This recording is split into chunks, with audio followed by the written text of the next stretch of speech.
Bienvenidos a un nuevo resumen de Tu Lectura Semanal.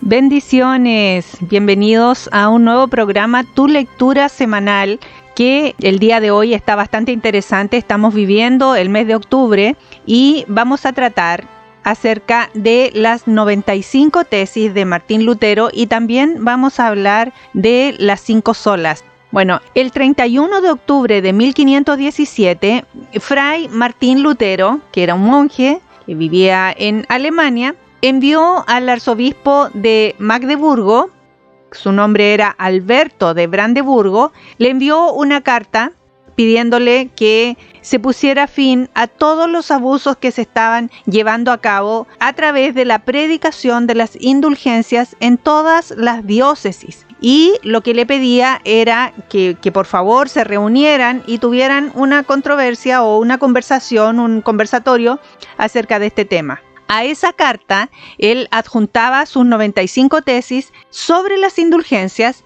y en esta carta, que no era el primer intento, la verdad. Hubo otros que se atrevieron a levantar la voz anterior a Martín Lutero, que realmente no tuvieron ningún éxito. A ellos se les llama los prerreformadores y ellos hicieron una investigación tal cual lo hizo también Martín Lutero, porque tenían ellos la capacidad de poder leer la Biblia. Se daban cuenta que lo que estaba sucediendo con las indulgencias no era correcto y por tanto ellos levantaron la voz, pero fueron quemados en la hoguera, los hicieron callar, no prosperaron y perdieron su vida incluso. Martín Lutero fue otro de estos teólogos, miembros de la Iglesia Católica, que lo que quisieron hacer era corregir lo que no estaba bien hecho. Lo que estaba pasando dentro de la Iglesia Católica en ningún momento era la idea de Martín Lutero dividirse o fragmentar la Iglesia Católica, sino más bien su idea era corregir, que por favor corrigieran lo que no estaba bien. Entonces en esta carta él se dirige realmente de una manera muy respetuosa y le pide perdón, ¿cierto?, a este arzobispo de Magdeburgo y lo trata muy bien, o sea, lo ensalza y le dice reverendísimo Padre en Cristo y príncipe ilustrísimo, o sea, lo trata con muchísimo respeto y él mismo se trata como es de los hombres. Le dice perdóname que yo me dirija a ti, ¿cierto?, o a usted, siendo es de los hombres. Y es de los hombres se refiere a un grupo de personas que representa lo más despreciable de la sociedad, es lo más bajo. Entonces Martín Lutero se trata a sí mismo como lo más bajo de la sociedad y le dice perdóname que yo me dirija a ti siendo es de los hombres y que sea tan temerario y que me atreva a dirigirte esta carta. Pero aquí él escribe de una manera muy respetuosa, pero se atreve, ¿cierto?, a presentarle a este arzobispo lo que estaba pasando, lo que estaba mal. Le dice, bajo tu nombre, excelentísimo, preclarísimo, usa esa palabra, preclarísimo, se hacen circular diversos anuncios de indulgencia papal, que el objetivo que tiene estas indulgencias es para que se pueda reunir un dinero suficiente como para construir la Basílica de San Pedro. Y le dice que él lamenta las falsas ideas que esto conlleva, porque realmente les dicen a las personas que ellos pueden pagar para poder perdonar los pecados de las personas que ya fallecieron y si compran estas indulgencias, ellos van a poder ser liberados del purgatorio.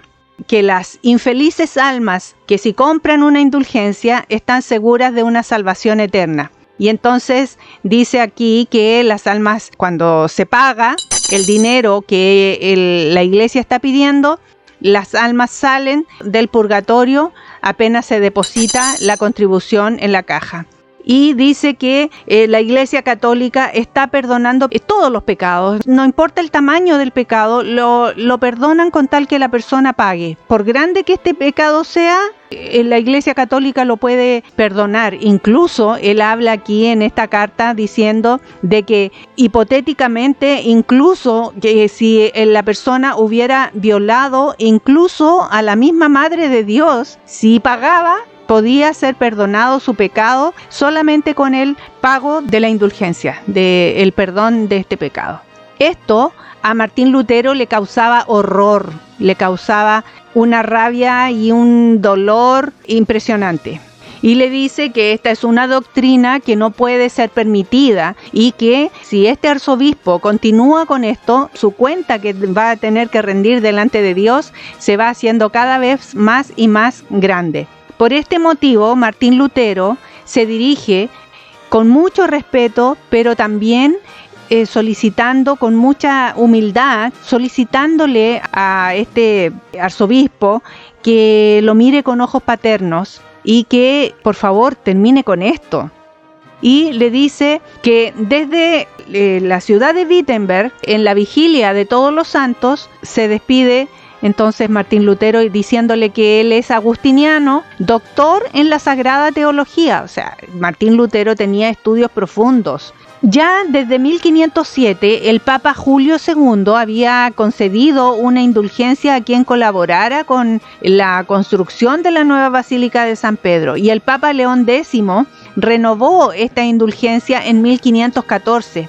Y la molestia también se suscitó porque se le otorgó a este arzobispo de Brandenburgo para predicar la misma indulgencia, solamente que con otros fines. El arzobispo había contraído una gran deuda con conocidos banqueros que le habían adelantado dinero para poder hacer una tercera diócesis. Entonces, el dispositivo que se utilizó o el método que se utilizó para saldar esta deuda fue que la mitad de las limosnas recogidas en la predicación por las indulgencias irían para pagarle al banco esta deuda, y la otra mitad iría a las arcas de la Cámara Apostólica.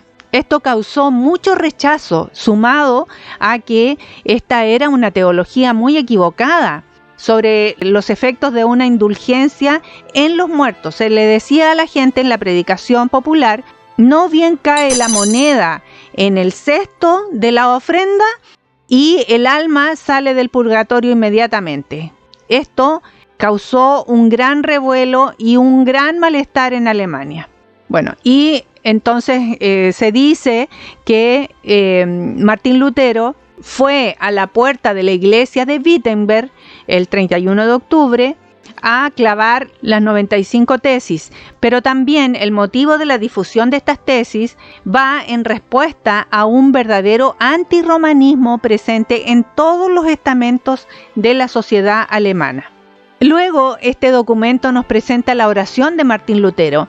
Él hace una oración y la vamos a leer completa. Dice: Señor Dios, tú me has puesto en la tarea de dirigir y pastorear la iglesia.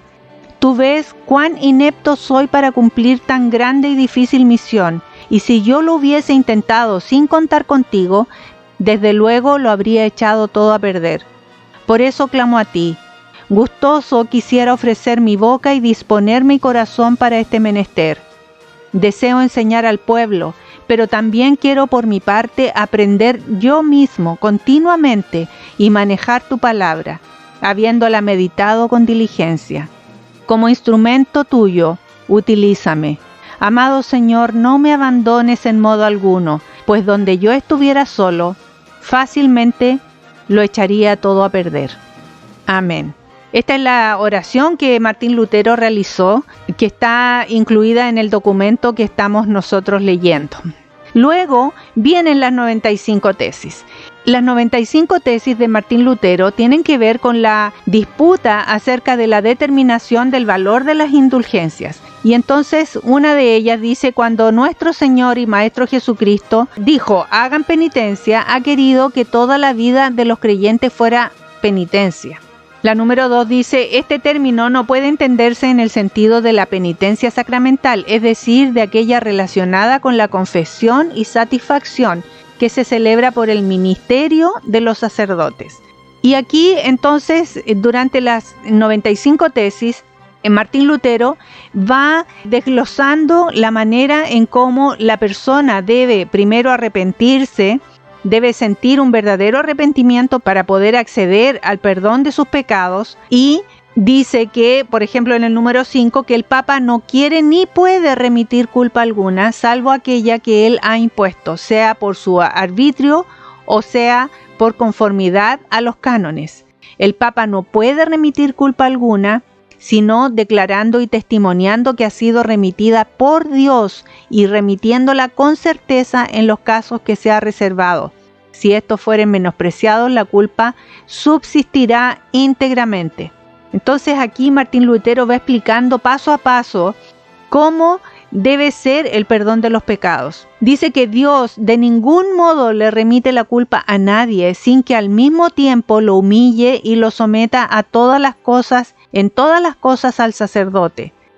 Dice también en el número 10 que los sacerdotes proceden mal y muy torpemente al reservar a los moribundos con penas canónicas en el purgatorio.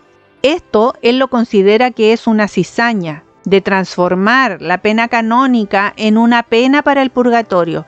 Parece, por cierto, haber sido sembrada mientras los obispos dormían. Ahí hace una ironía en el número 11. Dice también en el número 13 que las personas que ya han muerto son absueltos de todas sus culpas a causa de la muerte, y si ya están muertos por las leyes canónicas, ellos están exentos del derecho de la culpa. En el número 17 él dice que parece necesario para las almas del purgatorio que a medida que disminuye el horror, aumente la caridad. En el número 19 dice que tampoco se puede probar que las almas que están en el purgatorio tengan una plena certeza de su bienaventuranza, y que nosotros no tenemos ninguna posibilidad de asegurarnos de ello. Y dice entonces que por esta razón la mayor parte de la gente es necesariamente engañada por esa indiscriminada y jactanciosa promesa de que las almas pueden ser liberadas de estas penas. El número 28 es muy impresionante cuando dice que al tintinear la moneda, cuando cae en la caja, el lucro y la avaricia pueden ir en aumento, pero la intercesión de la Iglesia depende solo de la voluntad de Dios. El 29 dice, ¿quién sabe acaso si todas las almas del purgatorio quieren ser redimidas? O sea, es una pregunta. Hay que recordar lo que según la leyenda aconteció con San Severino y San Pascual. Ahí él hace una reflexión en cuanto a que si las almas que están en el purgatorio realmente quieren salir de ahí. En el número 32 dice que serán condenados eternamente junto con sus profesores o maestros aquellos que crean estar seguros o que aseguren que la salvación se da mediante las cartas de indulgencia. El número 35 dice que predican una doctrina anticristiana a aquellos que enseñan que no es necesaria la contrición o la aflicción del alma para aquellos que rescatan almas. Cualquier cristiano verdaderamente arrepentido tiene derecho a la remisión de su pena y de su culpa, aún sin carta de indulgencia. Ese es el número 36, es muy importante, porque asegura que todo cristiano, cuando está verdaderamente arrepentido, va a tener derecho al perdón de sus pecados, aunque no tenga una carta de indulgencia porque no tenía el dinero para pagarlo. El número 37 dice que cualquier cristiano verdadero, sea que esté vivo o que esté muerto, tiene participación segura en todos los bienes de Cristo y de la Iglesia. Y esta participación le ha sido concedida por Dios, aun cuando no tengan cartas de indulgencia. Ese también es muy importante. El número 42 dice que debe enseñarse a todos los cristianos que no es la intención del Papa que la compra de indulgencia se compare siquiera con las obras de misericordia. El número 43 dice que se debe enseñar a todo cristiano que aquel que socorre al pobre o le ayuda a un indigente realiza una obra todavía mucho mayor que si comprase indulgencias. El número 52 dice que es vana la confianza en la salvación por medio de una carta de indulgencia, aunque sea el mismo Papa el que ponga su alma como prenda. es vana porque necesita el arrepentimiento, un arrepentimiento sincero, y no es necesaria una carta de indulgencia para el perdón de los pecados. En el número 56, Martín Lutero habla de los tesoros de la Iglesia y dice que donde el Papa distribuye este dinero para las indulgencias no son conocidos por el pueblo de Dios. La Iglesia no sabe cuánto dinero ingresa por las indulgencias. En el 67 dice, respecto de estas indulgencias que los predicadores pregonan con gracias máximas, se entiende que efectivamente son gracias máximas porque proporcionan muchísimas ganancias a la Iglesia. No obstante, dice el 68, son las gracias más pequeñas en comparación con la gracia de Dios y la piedad de la cruz. Continúa con el 75 diciendo que es un disparate pensar que las indulgencias del Papa sean tan eficaces como para que puedan absolver a un hombre que haya violado incluso a la Madre de Dios. Es una atrocidad y una aberración. También en el 79 él dice que es una blasfemia aseverar o afirmar que la cruz con las armas papales llamativamente levantadas equivalen a la cruz de Cristo. Entonces, en el 80 dice que van a tener que rendir cuenta todos los obispos, los curas y los teólogos al permitir que hayan charlas para promocionar todas estas indulgencias en todo el pueblo. El 82 ya él está enfurecido y dice, entonces, ¿por qué? Por ejemplo, el Papa no vacía el purgatorio a causa de la santísima caridad que él tiene y por la necesidad apremiante de estas almas de poder salir del purgatorio, lo cual sería mucho más justo de todas las razones si él redime el número infinito de almas a causa de este miserable dinero que en realidad lo están ocupando para la construcción de la basílica, lo cual es un motivo completamente insignificante en comparación con la salvación de las almas. En el 86 dice, así también, ¿por qué el Papa, cuya fortuna es hoy más abundante que la de los opulentos más ricos, no construye solo la Basílica de San Pedro con su propio dinero en lugar de hacerlo con el dinero de los creyentes más pobres? 89 dice, dado que el Papa, por medio de las indulgencias, busca más salvación de las almas que dinero, ¿por qué suspende las cartas de indulgencia ya anteriormente concedidas si son igualmente eficaces? ¿Por qué si el Papa dice que busca más la salvación de las almas que el dinero de las indulgencias, entonces ¿por qué suspende las indulgencias que ya fueron concedidas? Son preguntas realmente interesantes que hace Martín Lutero.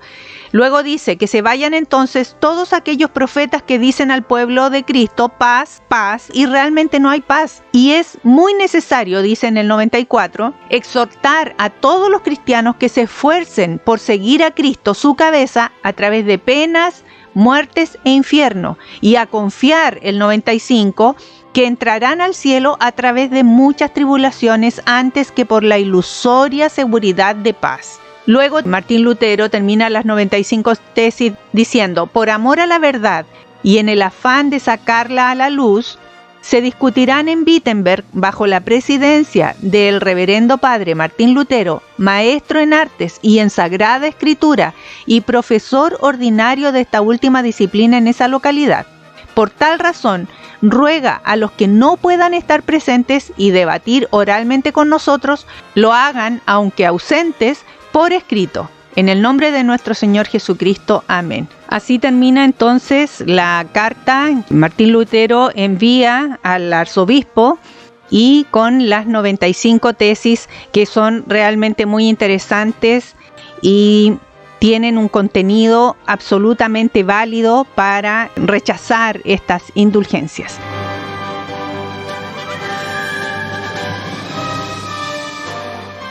Vamos ahora a ver las 5 solas. Las 5 solas, que son solo gracia, solo fe, solo la palabra, solo Cristo y solo a Dios la gloria.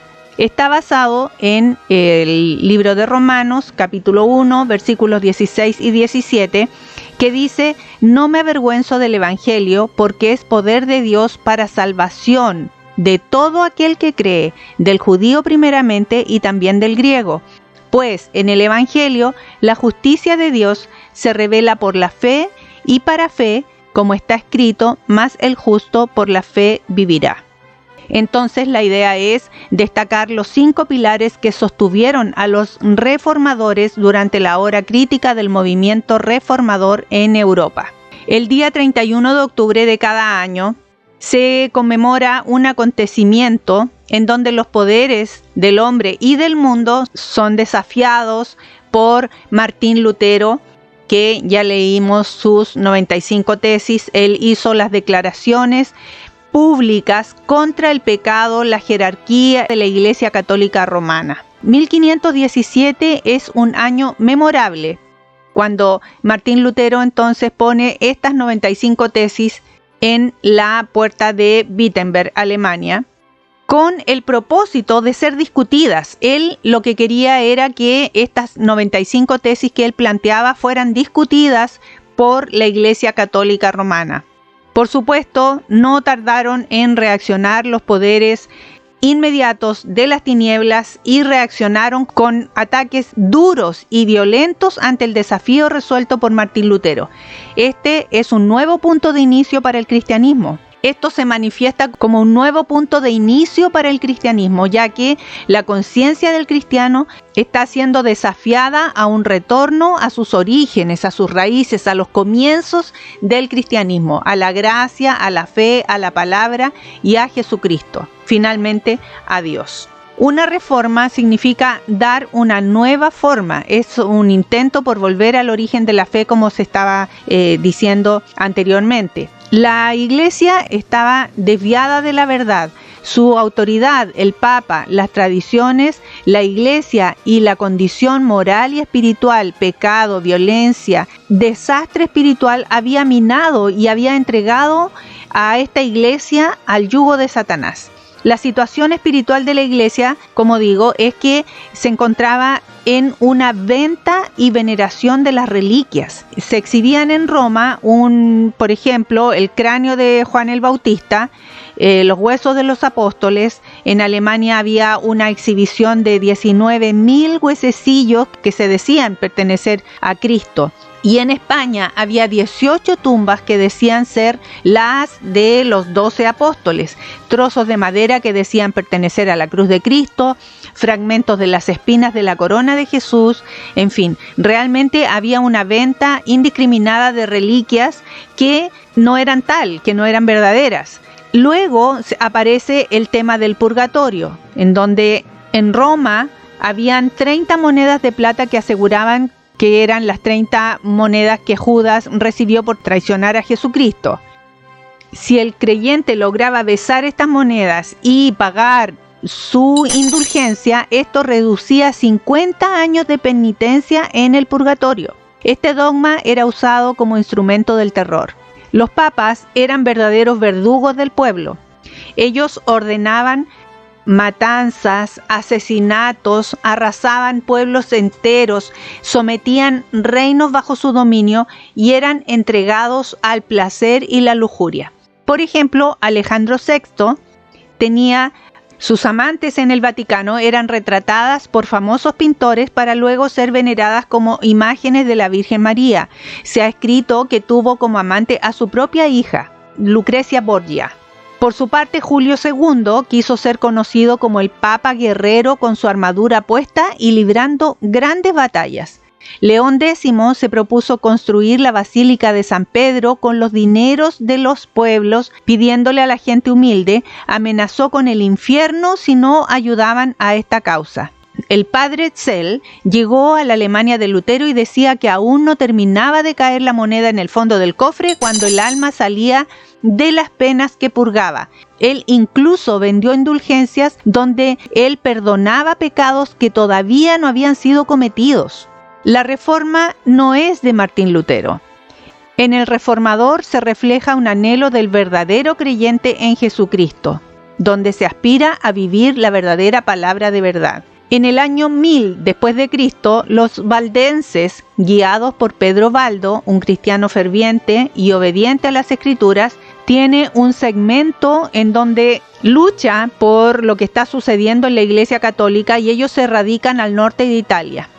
Valdense predicó el Evangelio con mucha valentía, se separan de la Iglesia Católica Romana y se publica un libro titulado Anticristo.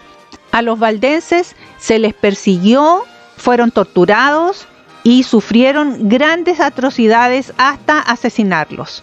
Cuando hablamos de Juan Hus, que nació en el año 1380, podemos decir que él predicó la verdad de las Escrituras, se aferró a ellas con resolución y condenó la corrupción que estaba sucediendo en la Iglesia Católica, los excesos morales de la Iglesia y la falta de espiritualidad. El Dr. Hus fue traicionado por las promesas de la Iglesia y los príncipes y se le quemó vivo. Murió cantando: Jesús, Hijo de David, ten misericordia de mí. Luego aparece Geert Groote, que nace en el año 1340 en Holanda. Este hombre promovió la vida sencilla, la pobreza, predicó siempre el arrepentimiento, la oración, el ayuno, una vida sincera y siempre con integridad. No abandonó la iglesia. Él falleció en el año 1384 y al final hubo una sociedad de religiosos y creyentes que se integraron comunitariamente para seguir su ejemplo. ¿Cómo se desplegó esta reforma? Primero, Martín Lutero, que trabajó en Alemania, se formó la iglesia luterana. Con Juan Calvino, que vivía en Suiza y en Francia, se formaron las iglesias reformadas. Con Ulrico Zwinglio, que vivía en Suiza, también las iglesias reformadas. Menno Simons, que vivía en Holanda, se formó entonces ahí la iglesia menonita. Y Juan Knox, que vivía en Escocia, Inglaterra, se formó ahí entonces las iglesias presbiterianas. Los líderes de la Reforma trabajaron separados de la Iglesia romana y rehusaron la autoridad humana del Papa, aferrándose al Santo Evangelio. Se propusieron ellos obedecer a Dios antes que a los hombres. Al no poder corregir a la Iglesia católica de sus errores, la opción fue retirarse. Aunque esa no era su verdadera intención. La intención no era separarse ni dividirse, la intención era corregir los errores. Vamos a la primera sola, solo la palabra, solo la escritura. Los reformadores afirmaban que todo lo que se cree y practica debe tener como fundamento solo la palabra de Dios. El Papa, la Iglesia, la tradición, los concilios no pueden estar por sobre la autoridad de la palabra. Segunda de Timoteo 3:16 dice que toda la escritura es inspirada por Dios y útil para enseñar, para redarguir, para corregir, para instruir en justicia. Inspirar significa tener el soplo de Dios. La palabra es vida, es vigente y vivificante. En Hebreos 4:12 dice: la palabra de Dios es viva y eficaz y más cortante que toda espada de dos filos. Penetra hasta partir el alma y el espíritu, las coyunturas, y discierne los pensamientos y las intenciones del corazón. Por tanto, la palabra de Dios es lo único que puede regir la conciencia del hombre. El poder de la palabra en las Escrituras se afirma en diferentes versículos. La palabra es viva, Primera de Pedro 1:23. Completa, total y formativa, según Segunda de Timoteo, capítulo 3, versículo 16. La palabra cumple su objetivo, Isaías 55:11. La palabra cruje el corazón de piedra y lo pulveriza, según Jeremías 23:29. La palabra opera efectivamente en la gente, Primera de Tesalonicenses, capítulo 2, versículo 13. La palabra es la regla inerrante, la infalible palabra de Dios. No debe cambiarse por un hombre infalible, se debe confiar en la revelación de Dios. No se debe cambiar la palabra por técnicas terapéuticas, la psicología, estrategias de mercadeo, entretenimiento barato, medios de comunicación, etc. La Biblia, correctamente interpretada, debe ser expuesta y predicada, enseñada en la Iglesia de Cristo. Solo la gracia. La gracia de Dios es un favor de parte de Dios que no merecemos. Es otorgada al hombre solo por Dios y por su sola misericordia e impartida a quien Él desea darla. El tema de la salvación era algo que solo puede estar en control y administración de Dios y no de la Iglesia. La Iglesia Católica enseña que el hombre debe ganarse el favor de Dios, luego añadir algo de obras para la consumación de su salvación, y éste debía cumplir con los sacramentos, las penitencias y participar de rituales que son vanos. Con esto se llega a ser salvo, se llega al punto de ofrecer la remisión de los pecados por dinero. Los reformadores concluyeron que el pecado del hombre es tan grande que nada puede pagar por ello. Por tal causa, Dios es el único administrador de la salvación del hombre. No es necesaria la mediación de la Iglesia, de los hombres, de las instituciones, ya que la sola gracia es suficiente. Solo la fe. Los reformadores predicaron que la parte del hombre es responder a la misericordia de Dios, su gracia. Esta respuesta es traducida por solo fe, y para efectos de la salvación no debía estar adornada con obras que le condujeran a ser salvo. La fe es el paso responsorial del hombre a su Creador. Y entonces tenemos pruebas bíblicas en Hechos 16, 30 al 31, donde dice: señores, ¿qué debo hacer para ser salvo? Y la respuesta es: cree en el Señor Jesucristo y serás salvo tú y tu casa. Romanos capítulo 5 versículos 1 y 2 dice: justificados por la fe tenemos paz para con Dios por medio de nuestro Señor Jesucristo. Los reformadores rehusaron creer en una iglesia que se atribuyera y repartiera la salvación a su conveniencia, y de nuevo acuden a la palabra de Dios. En Juan capítulo 6 versículo 40 dice: y esta es la voluntad del que me ha enviado, que todo aquel que ve al Hijo y cree en él, su fe, tenga vida eterna, y yo le resucitaré en el día final. Solo Cristo. Jesucristo es la figura central del Evangelio, la segunda persona de la Santísima Trinidad. Es Dios mismo. Él y solo Él es la única puerta de acceso a Dios. Su mediación es exclusiva, única, sin intermediaciones. Juan 14:6 dice: Jesús le contestó: yo soy el camino, la verdad y la vida. Solamente por mí se puede llegar al Padre. La Biblia reitera la centralidad de Cristo en la salvación, porque hay un solo Dios y un solo mediador entre Dios y los hombres, Jesucristo hombre. Esto está en 1 de Timoteo, capítulo 2, versículo 5. Solo a Dios la gloria.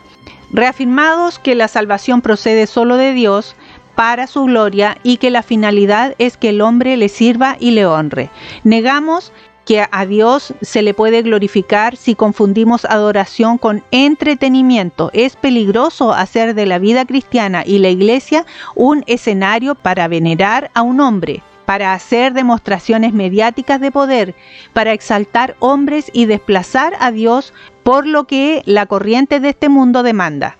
La Confesión de Westminster reafirma esta posición. Dios, único, viviente, verdadero, perfecto, Espíritu purísimo, invisible, inmutable, inmenso, eterno, todopoderoso, sabio, santo, libre, absoluto, amoroso, benigno, misericordioso, paciente, verdadero, perdonador, glorioso, bondadoso. A la iglesia es preciso retornarla al centro de todo, que es Dios.